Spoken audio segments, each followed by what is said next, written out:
Okay, if Habakkuk, for whom is defined as a Hebrew prophet of the 7th century before Jesus of Nazareth of Galilee, as well as me, for whom name is Thomas Chancey Castle Sr., then how could Jesus of Nazareth of Galilee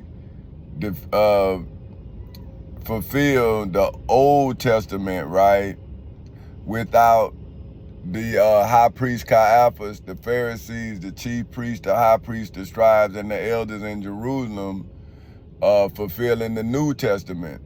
So if Jesus fulfilled the Old Testament, then that means that the high priest Caiaphas, the Pharisees, the chief priests, the high priests, the scribes, and the elders failed to keep the old covenant, right? Failed to heed the warnings. Because if the Old Testament is a warning, then if Jesus was crucified, then Jesus was killed. And if Moses said, "Thou shalt not kill," then was not the high priest Caiaphas, the Pharisees, the chief priests, the high priests, the scribes, and the elders guilty of killing Jesus of Nazareth of Galilee? See, if the law says that thou shalt not kill, then how can someone kill and then be shielded from the law? See, if you are not then brought to justice in accordance with Moses' laws, then you are the ones that violated the covenant before they even knew that the covenant was violated, right? But now, when you have the descendants of the high priest Caiaphas teaching about Jesus of Nazareth of Galilee, no wonder they would change his name to Jesus Christ. You see? Because if Saul changed his name to Paul, then why wouldn't he change Jesus of Nazareth of Galilee's name to Christ? Now here it is, Habakkuk, for whom is defined as a Hebrew prophet of the 7th century BC, Judea, for whom is defined as a son of Jacob, for whom is defined as the ancient Hebrew nation, and the traditional ancestor of one of the tribes of Israel, who prophesies an imminent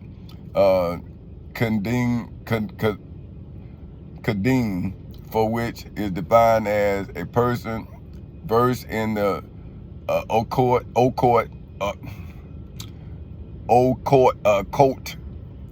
for which is defined as to shut off from view of exposure or exposure of arts. Out of the Habakkuk verse 1, verses 12 through 17 says, "Art thou not from everlasting, O Lord my God, mine Holy One? We shall not die. O Lord, thou hast ordained," for which is defined as to establish or order by appointment, decree, or law, them for judgment. "And Almighty God, thou hast established them for correction. Thou art of purer eyes than to behold evil, and canst not look on iniquity. Wherefore looketh thou upon them that deal treacherously," for which is defined as likely to betray trust, "and holdeth thy tongue when the wicked devoureth the man that is more righteous than he, and maketh man as the fish of the sea, as the creeping things that have no ruler over them. They take up all of them with the angle," for which is defined as the figure formed by two lines extending from the same point. "They catch them in their net and gather them in their drag."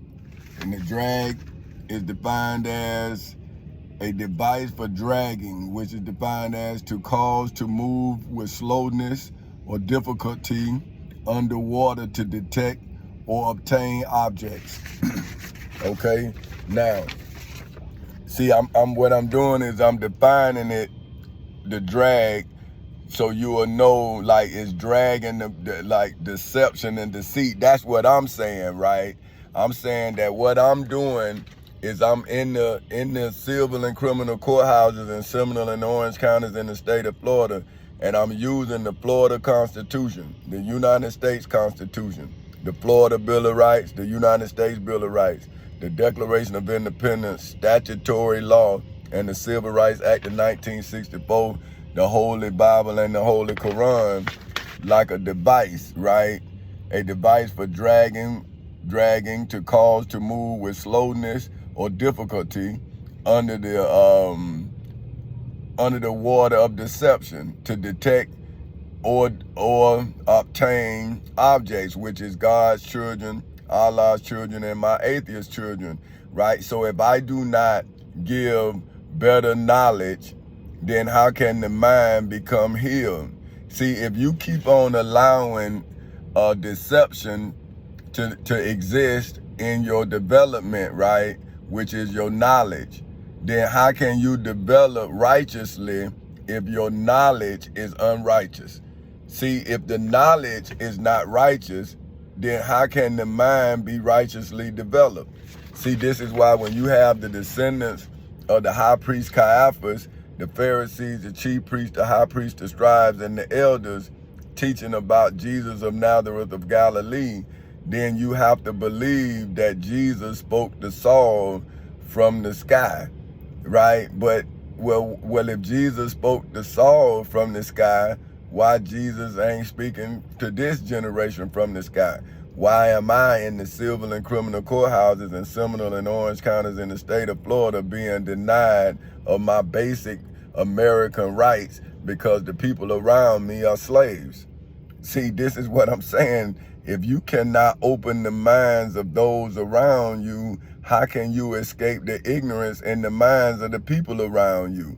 See, if they do not let go their understanding, how can my understanding flourish? Or how can your understanding flourish if the people around you won't allow you to plant righteousness in their knowledge, right? Because they know something, right? And what they know is what's stopping them from believing in you, right? See, and you saying, well, hey, man, didn't they not believe in Jesus either? Like the same arguments that I'm having with my friends who rep reverends and religious people, when I'm reading the Bible, that's the same argument that Jesus had. It's like these people mad with me because I'm surviving the devil's attack. So I'm saying, well, if the so-called Christians or the religious people is mad with you when you defeat the devil, then they'll be mad with Jesus if he defeat the devil, right? Like, so is the devil not Jesus to the religious? Because they only believe what is written. They don't believe what is being wrote. So I am right now writing my history. But the people around me is telling me that I'm not real and Jesus is real. And I'm saying, well, if Saul wrote about Jesus, then is Saul real? But look like Saul lied on Jesus because he was once persecuting the followers of Jesus and then he ran into Jesus, right? But then Jesus converted him, but they killed Jesus, right? So why didn't Jesus then save himself? Why did he save Saul? But he didn't save his followers that was chased down and hung like him. See, I'm saying, so they say all of his followers was tracked down and killed. So now think about this. Why would you track down his followers unless you was killing the story? See, you was tying up loose ends. See what I'm saying? But now it says, therefore they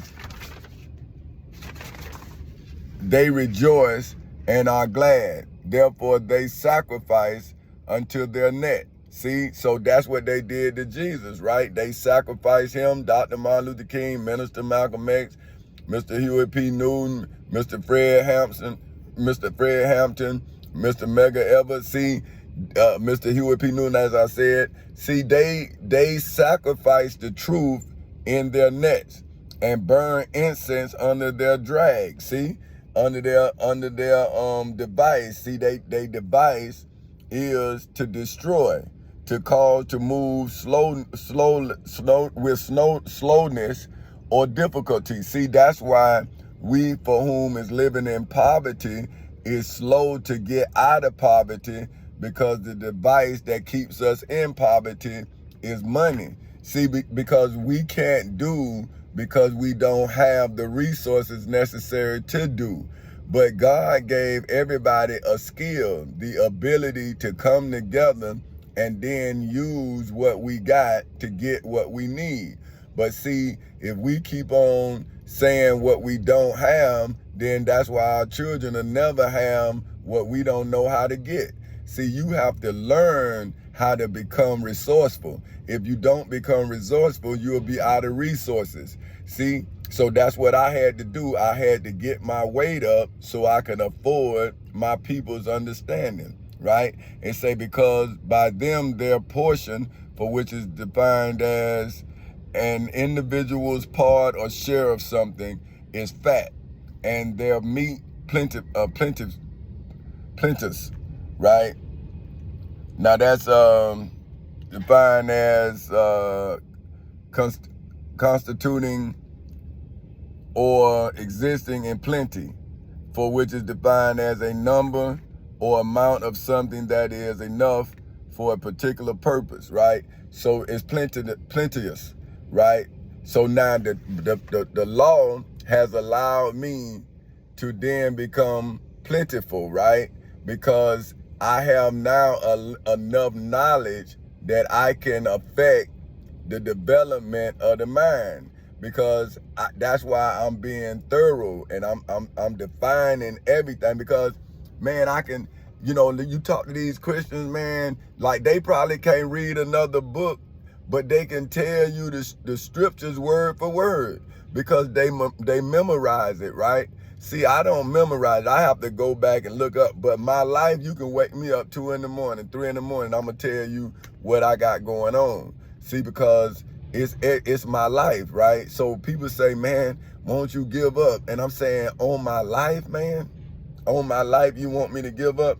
Now it says, and their mean is plenteous, shall they therefore empty their net and not spare, right? And now, let me see, spare, spare, for which is defined as being over and above what is needed, right, continuously to slay the nations. See, so this is what's happening. The false prophet has hidden the false Christ, and that false Christ is continuing to slay nations. So if I did not defeat the dragon in the civil and criminal courthouses in Seminole and Orange counties in the state of Florida, as well as in the federal courthouse in the Middle District of Florida, then his nets would continue to devour the nations. See, because he had everybody in his illusion. And see, by me being in the illusion and me being the light within the darkness, once he caught me in his net, then my light shined him.